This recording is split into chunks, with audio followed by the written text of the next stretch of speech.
চুল নিয়ে।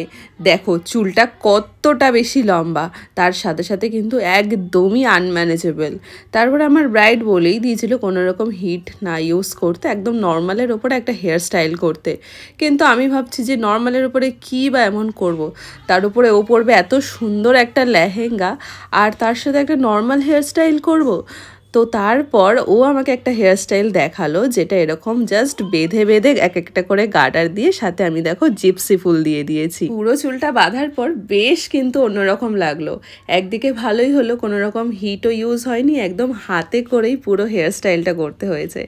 আর আজকের আমার ব্রাইড কিন্তু ছিল একদম খ্রিস্টান ব্রাইড, যদিও এটা ওর আজকে ওয়েডিং ডেট নয়, এটা আজকে ছিল একটা এঙ্গেজমেন্ট সেরেমনি।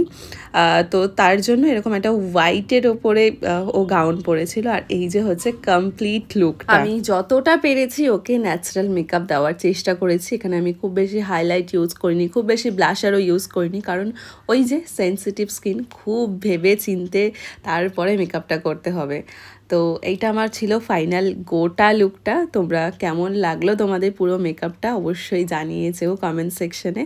আর যদি তোমরা এভাবে সাজতে চাও সুন্দর করে, অবশ্যই আমি স্ক্রিনে তোমাদের নাম্বার দিয়ে দিলাম, যারা চাইছো কন্ট্যাক্ট করতে তারা কন্ট্যাক্ট করতে পারো। আর অ্যাভেলেবেল থাকলে দেশের মধ্যে বিভিন্ন প্রান্তে কিন্তু আমার মেকআপ তোমাদের কাছে পৌঁছে যেতে পারে। বাংলা, বিহার, উড়িষ্যা, মধ্যপ্রদেশ, যেখান থেকেই তোমরা চাও না কেন বুকিং করতে পারো।